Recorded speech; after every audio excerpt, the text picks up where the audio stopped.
Welcome to Greek for a Week. I'm glad that you have checked in for this week's video. As you can tell, we are just looking at a verse today, chapter 1, verse 12 of the book of 1 Peter. And again, as you can notice, we are about to the end of this particular paragraph, chapter 1, verses 3 through 12. So that means next week I will diagram all of 3 through 12 and hope to put everything together grammatically, syntactically, so that ultimately we can see how it should be preached, how it might be taught in a particular setting, really, which is my heartbeat, and that is to try to communicate as best we can the author's intended message by the use of grammar and syntax and the way that he's packaged everything together. So let's look at verse 12. I have a few things that I want to focus in on that I think will be helpful. So first, we're going to go ahead and translate it. He says here, it was revealed to them that, so here's the content of what was revealed, that they were not serving themselves, but to you in these things, which now has been announced to you through those who preached the gospel to you by the Holy Spirit sent from heaven, into which the angels long to look. Again, a couple of things here. I'm going to try to focus in on the verb. I thought it would be kind of cool to see how each of these verbs or verbal forms may be parsed. All right, so we got the first one here, apokryphthe.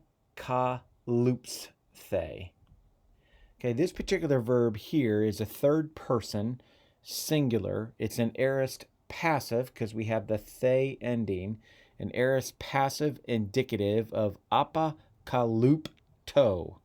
And that's where we get the concept or the translation was revealed.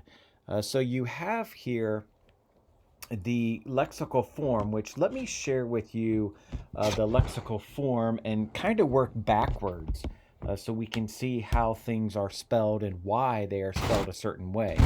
So I have apa, that's an omicron there, apa ka loop toe.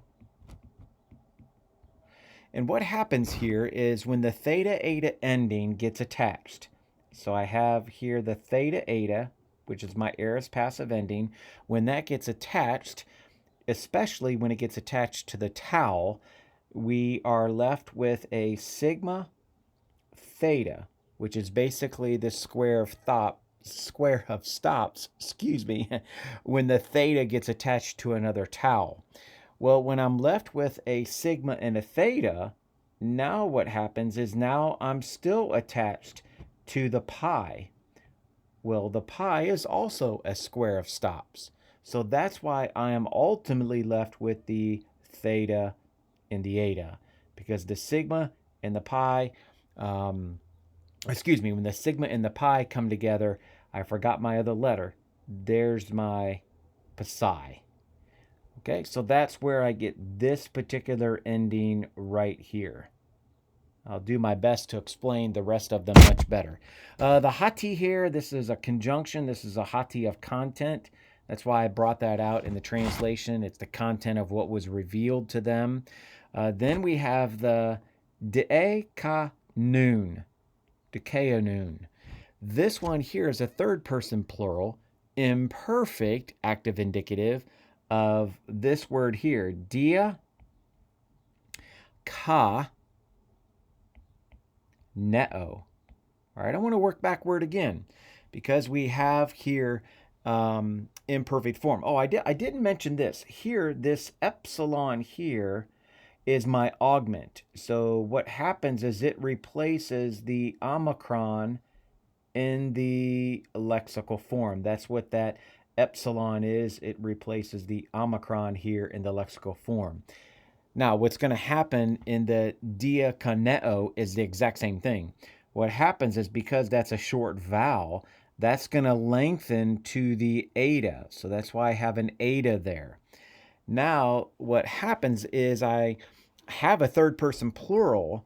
So I'm adding here, okay, I'm adding the on ending. So when I add the on ending, because that's third person plural imperfect form, to another epsilon, I basically have a contraction that takes place, which gives me the un ending here. Okay? And as we continue to work our way through this, we have another verb that we come up to here in the ane gale. Ane gale. I apologize for some of those lines coming together there. Now that is ana gelo. All right, anan gelo. So let me write that lexical form there. Ana, double gammas here. So we need to make sure we get both of those in there. And then I have two lambdas here. So as I bring that back down together, same thing here. I have a short vowel, an alpha, that changes over here to the eta because it's the lexical, the tense form is the aorist passive. Well, aorist, as we know, needs an augment, so that's what happens to this alpha here, and it's a second aorist form, so I lose one of the lambdas. I lose that lambda there. And so when the third person singular aorist passive indicative ending gets attached to this particular verb, some other things take place. So I have the stem change again, goes down to one lambda, and then the form marker in our second aorist verbs goes typically from a theta eta to just the eta, and indeed that is what is happening right there. Then I also have here the dia tone euangeli samenon. Okay, this is a prepositional phrase. The dia there indicates agency, dia plus the genitive. This is a substantival participle here. The tone gives me the adjectival portion of the participle, euangeli zamenon, aorist middle participle, masculine genitive, plural of euangelizo. Then the N, pneumati hagio. Here, this is means, the means by which those who preached the gospel to them, it was by, or the means was the Holy Spirit, sourced in the heaven. So from heaven, and then into which the angels long to look. So let me just do this last one here. Your para kupsai. What happens there is you have a double, you have two things taking place. It's an aorist active infinitive, again, of para kup to. Okay, what happens here is when the psi, which is my infinitive ending, when the psi gets attached, I'm in the same boat. I have the psi plus the tau here. When that psi and the tau comes together, the tau drops out. So when the tau drops out, I am now left with the psi ending that gets attached to the pi. And when the sigma and the pi get attached, there's a square of stops rule, which is why I have the psi. And so the psi is an indication of the two letters joining together, the pi and the sigma. Yeah, and it's a complementary infinitive. It's they're longing to do what? They're longing to look. So again, I know this video was long, and I apologize for that. But I wanted to cover some of these forms because sometimes in these videos, maybe I take for granted the verbal forms and how they get constructed and how they come together. And so I wanted to take a moment, since I noticed several verbal forms in here that had both augments, passive forms, infinitival forms.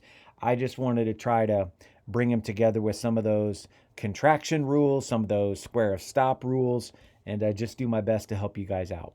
Again, trust you have a great week. Thanks for the long video that you watched. Thanks for hanging in there and watching it for me. I appreciate that. And you have a great week, and we'll diagram the passage next week.